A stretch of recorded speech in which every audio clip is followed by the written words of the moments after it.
Ya, Anda kembali lagi untuk mengulas isi debat Capres dan Cawapres. Saya langsung ke Mas Irman. Anda melihatnya kenapa kemudian isu pelanggaran HAM ini baru muncul sekarang ditujukan oleh Pak Prabowo? Ya, pertama ya itulah menariknya yang namanya Yusuf Kalla ya, di mana-mana pemerintahan dia mampu tampil di depan kan, gitu. Isu ini sebenarnya isu yang udah lama kan, gitu, isu yang udah lama, yang sebenarnya dalam nilai hukum itu hampir menjadi nol sebenarnya kan. Tapi dari persepsi politik sebagai sebuah persepsi itu menarik memang di situ. Jadi pertanyaan ini akan muncul terus kalau misalnya nanti suatu saat Prabowo jadi capres lagi di 2000 berapa kan, seperti itu.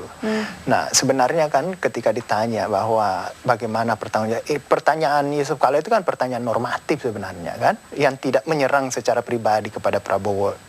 Di situ sebenarnya kan bisa saja dijawab bahwa persoalan pelanggaran HAM masa lalu sudah ada mekanismenya. Anda melihat itu bukan ditujukan langsung oleh Pak Prabowo begitu? Hanya Kenapa? secara umum?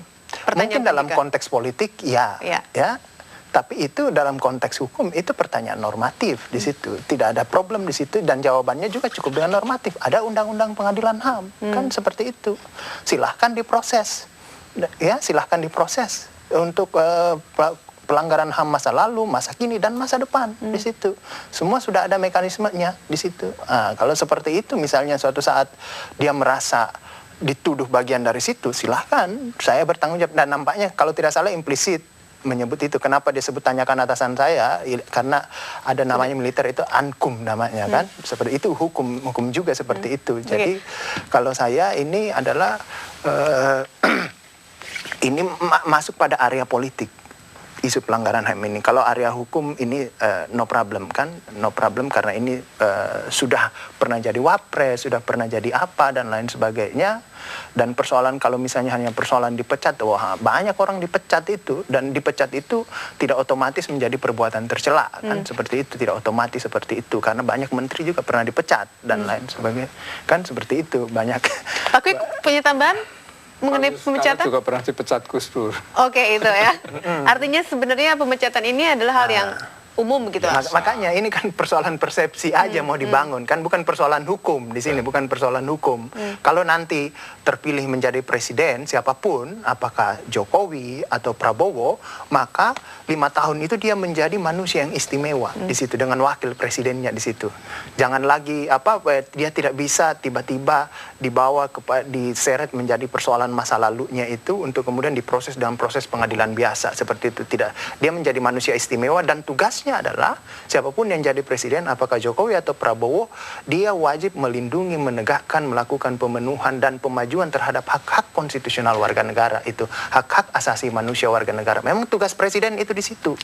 Mas Irman, kalau Anda tadi mengatakan bahwa sebenarnya pertanyaan Pak Yusuf Kalla ini tidak menyerang secara langsung, hanya pertanyaan normatif, pertanyaan secara umum. Tapi kemudian banyak pihak yang menilai, Pak Prabowo pun menyatakan bahwa pertanyaan itu jelas tertuju pada dirinya, mengenai pelanggaran HAM yang ditujukan pada dirinya. Anda melihatnya kenapa kemudian Pak Prabowo tidak membalas penyerangan itu ketika debat kemarin? Makanya ini menjadi penting buat debat berikutnya, karena saya juga mendengar dari tim suksesnya nggak perlu persiapan. Ternyata kita lihat perlu juga persiapan. Ternyata ada persoalan yang terkadang harus dibutuhkan jam terbang untuk menjawabnya di situ. Jadi meski Prabowo seorang jenderal di situ ya, seorang pimpinan partai politik, dari cara jawabnya itu nampaknya dia tidak jam terbangnya juga kelihatan. Oh, ternyata jam terbang menjawab ini ternyata masih kurang juga. Seandainya itu diberikan serangan kepada Yusuf Kalla terhadap persoalan seperti itu, dia akan jawab dengan santai, bayangan saya. Wah, itu begini. Itu soal jam terbang. Itu persepsi, bukan persoalan hukum di situ. Mas Agus, Anda melihatnya juga sama. Kenapa kemudian Pak Prabowo tidak melakukan serangan balik begitu? Iya, Kak, ini debat pertama ini saling menjaga sebetulnya. Belum terlihat. Belum terlihat. Sebetulnya juga Pak JK juga tidak terlalu menyerang gitu, tidak menyerang pribadi, cuman isu itu kan isu paling sensitif buat sosok Prabowo. Dan dia merasa harus sebetulnya tidak perlu membela diri gitu, tadi kita sudah bahas. Jadi artinya sekali lagi ya secara politik kapanpun akan terus muncul, betul itu. Tapi kalau cara hukum, ahli hukum sebagainya memang sudah selesai.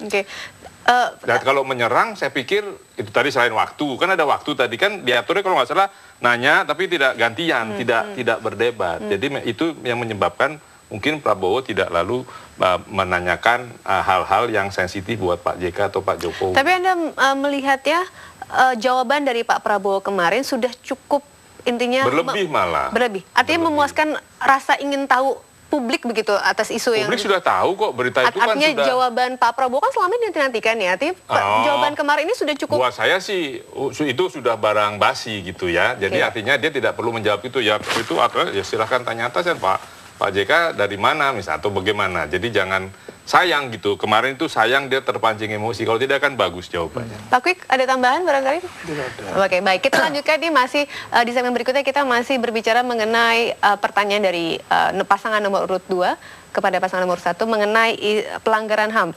Kita akan kembali usai jeda berikut.